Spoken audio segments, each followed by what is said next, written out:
As INFJs, we feel things deeply, and this is one of our biggest powers. It's our ability to pick up patterns and experience what these patterns mean in an emotional language. Sometimes we feel things deeper and more real than the person who's experiencing them to begin with. All of that can be the biggest asset in moving forward and helping people to get what they want while thriving as ourselves. But sometimes the fact that we can feel things so deeply can actually keep us stuck the most. We may feel so misunderstood, so hurt, and so paralyzed by all those emotions that are happening within us that we don't know how to move forward from them. When you learn to master those emotions, you can create things you never thought possible. Because yes, you need to have those deep emotions in order to be able to move mountains, right? We get a lot of power from them, and this power can either overwhelm us or it can be one of our biggest assets. It's like we have to learn how to capture it and move this big force, because then imagine what you can do when you understand others and you really use it in a way that's a win-win situation for everybody. So today I'm going to talk to you how to master those deep emotions, how to really be in control of them instead of them controlling you. So you don't feel stuck, you don't feel misunderstood, but you actually have the capacity to create immense change and improvements in your life and in the life of everybody who chooses to stay in your vicinity. Here's a quick tip I can give you right off the bat. We feel emotions very deeply that aren't our own. And it's on us to recognize who those emotions belong to.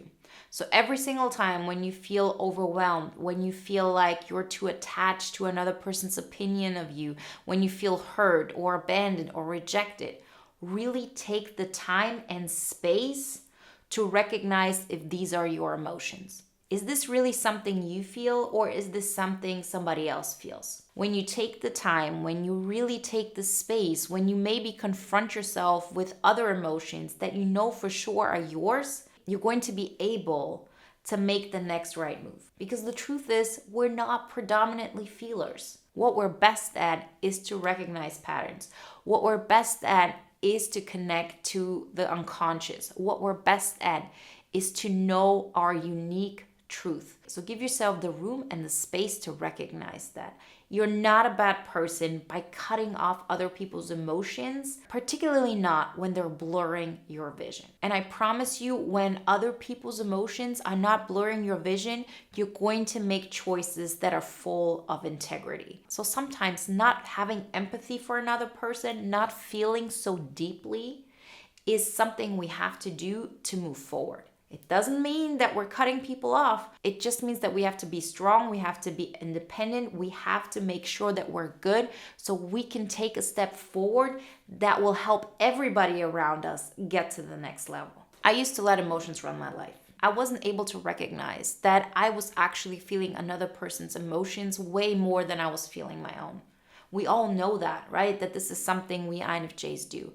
But still, when you're in that situation, it feels like this is the only truth that matters. You see things from another person's perspective. You feel their pain, you feel their frustration, and you don't want to leave them behind. You don't want to leave them in their pain. But remember, it's not your pain. You feeling their pain and not being able to change anything doesn't make them feel better. They feel horrible, and you feeling horrible as well isn't going to make much of a difference. Maybe for a moment in time, for a short period, they will recognize that they're not alone in this. But unless they want to pick themselves up, nothing is going to change. So the best thing you can do when you're in such a situation is to really take a step back, recognize what your own emotions are, and then take action on your values. And the most interesting part about this is that once you take a step forward, you will be surprised how many people will actually get inspired by that and will change their own ways, because you're not enabling them anymore. They will look at you and take it as inspiration to change themselves. Remember, it's not our choice if people want to make that change. People have to learn their lessons on their terms, in their timeline. That's on them. But you have to be the one who controls your emotions and knows that you're not a bad person by cutting yourself off from others' pain. It's most often the best move forward for everybody involved. I've seen this with myself. I've really stayed stuck in situations that were super unhealthy for me, and nobody was helped in that situation. I had to take a step back. I had to cut people off. And through that, I actually gave the relationship the real chance it deserved. Because a relationship, no matter if it's a friendship, somebody in your family, a romantic one, can only thrive if you lead with positivity, if you lead with an action plan, if you lead with progress. It will never get to a good place by you staying down in the depth of misery, of shame, guilt, numbness together. You have to be the one who takes the first step and makes it a better reality for you, and then everybody can decide, do they want to take a step with you or not? It's their prerogative. Remember, in bootcamp, we really dive deep into our own emotions first and foremost. We look into what inspires us, what makes us feel alive, independent of who is in our life or who isn't. We tap into our values, into the things that make us feel most alive, that makes us feel like we're living in our purpose, and how to continuously take steps so we know for sure that we're creating the INFJ Epic Life on our terms. I welcome all the new members who join us in this bootcamp round, October 26th.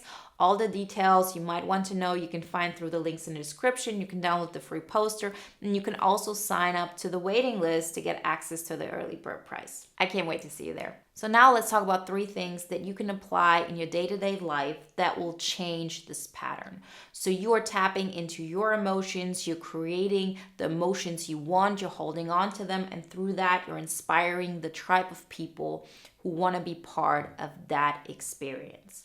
The first thing we already tapped into a little bit is to really ask yourself, are those my emotions? If they aren't, it's okay to step away from them. It's nice to really go into other people's emotions. It's a great experience. It makes us feel alive. It intensifies our world. It makes us see things in technicolor. But remember, they're not your emotions. And you shouldn't make decisions that are not based on your emotions first. It doesn't mean that you don't take other people's feelings into consideration, but you can trust yourself that you can make those decisions independent of feeling other people's emotions first. Make it a point that your emotions come first, and then make rational decisions based on integrity, your values, and your morals if you should take other people's emotions into consideration. Because if other people's emotions are so engulfed in your own, we're just blind to what the best step forward actually looks like. The second thing you can do is to start every morning prioritizing your own well-being. So that can start with meditation, that can start with a gratitude journal. It's all about being aware that you can decide every single moment how you feel. It is a choice. Believe it or not, it's always a choice.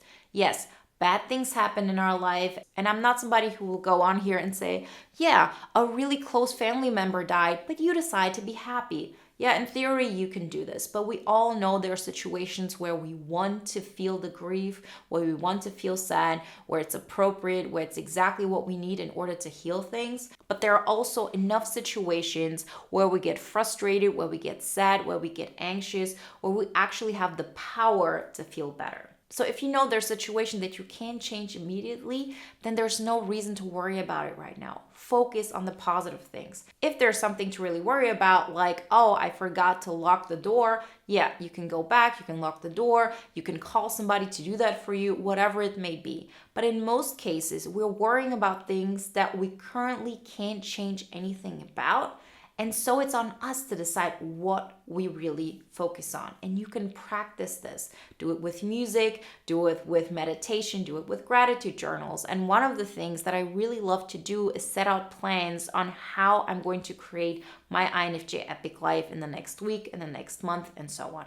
So that is one of the things we do in bootcamp as well. And it's a great place for accountability to see that things are actively moving forward. The third thing you can do is to really check in with yourself throughout the day. So have little timers going off where you ask yourself, how do I feel right now? Do I feel amazing? Do I get excited about my day? Am I in a good state? And go back to that. through that process, you learn how much power you actually have over your own emotions. See, a meditation practice that you sometimes do in the morning is supposed to be something that anchors you in to an emotion. It's not supposed to feel good for 5 minutes and then the rest of the day you feel bad. The goal long term is for you to take that clarity and that positivity throughout your day. And the more often you check back in with yourself, do I feel good?